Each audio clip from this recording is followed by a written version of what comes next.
వాళ్ళ మీద వాళ్ళ బలం మీద వాళ్ళకి నమ్మకం లేదు కాబట్టి ఇటువంటి బలహీనమైన చర్యలు, ఇటువంటి పిరికి పందులు చేసే చర్యలు ఇవాళ తెలుగుదేశం పార్టీ చేసింది. తెలుగుదేశం పార్టీ జిల్లా క్యాడర్ చేసింది. అనంతపురం నుంచి కూడా వచ్చారు తెలుగుదేశం పార్టీ క్యాడర్. అంటే ఈ మాదిరి ఒక జిల్లా క్యాడర్ అంతా వచ్చి మీ పార్టీకి సంబంధించిన ఒక జిల్లా క్యాడర్ మొత్తం సంపూర్ణమైన పోలీసుల సహాయ సహకారాలతో వచ్చి ఒక చిన్న మండలం మీద పడితే 15 బూతుల మీద పడితే నిజంగా సబబేనా అని అడుగుతా ఉన్నా నేను. సబబేనా? మీరు ప్రతి పోలింగ్ బూత్లో వెబ్ కాస్టింగ్ జరిగింది కదా, ఆ వెబ్ కాస్టింగ్ రిలీజ్ చేయండి. ఎన్ని దొంగ ఓట్లు పడినాయో, ఎన్ని అసలైన ఓట్లు పడినాయో రుజువు అయిపోతుంది.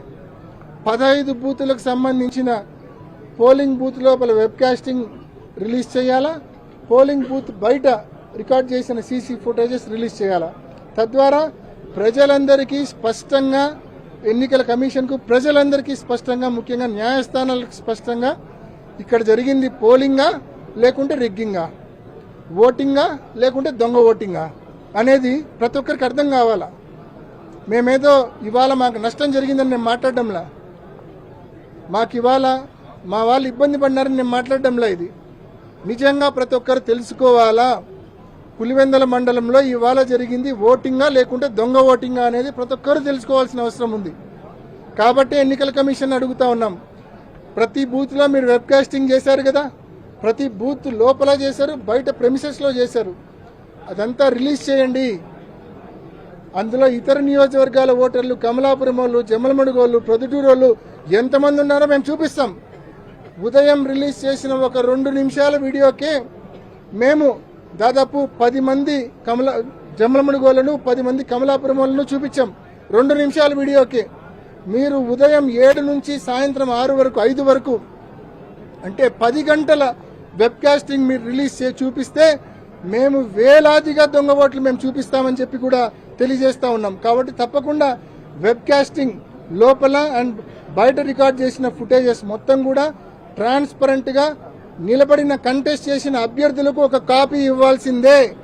వైఎస్ఆర్ కాంగ్రెస్ పార్టీ అభ్యర్థి హేమంత్ రెడ్డికి ఒక కాపీ ఇస్తే ఆ కాపీని మేము తీసుకొని ఎన్ని దొంగ ఓట్లు పడినాయో పక్కాగా మేము విత్ ఫేస్ ఐడెంటిటీ నిర్ధారణ చేసి చూపిస్తాం. ఏ స్థాయిలో ఈ రిగ్గింగ్ జరిగింది, ఏ స్థాయిలో దొంగ ఓట్లు పడ్డాయనేది మేము రుజువు చూపిస్తాం.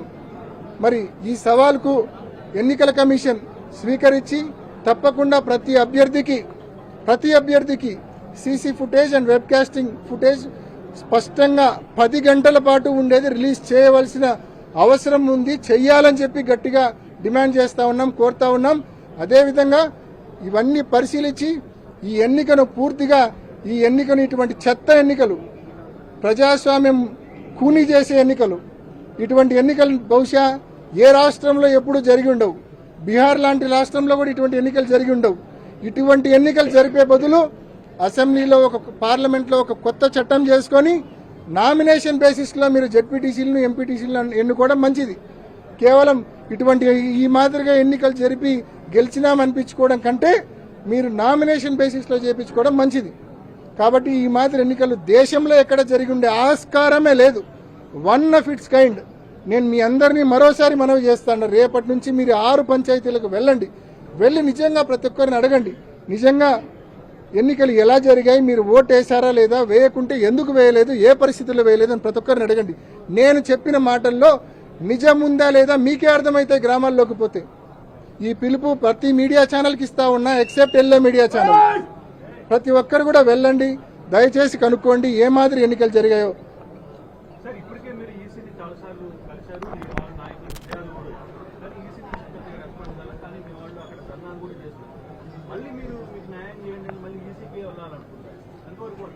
అన్న ఈసీ పరిస్థితి ఎలా ఉందంటే అన్న, ఇప్పుడు దున్నపోతు మీద వర్షం పడితే ఎటువంటి చలనము, ఎటువంటి స్పృహ ఉండదు.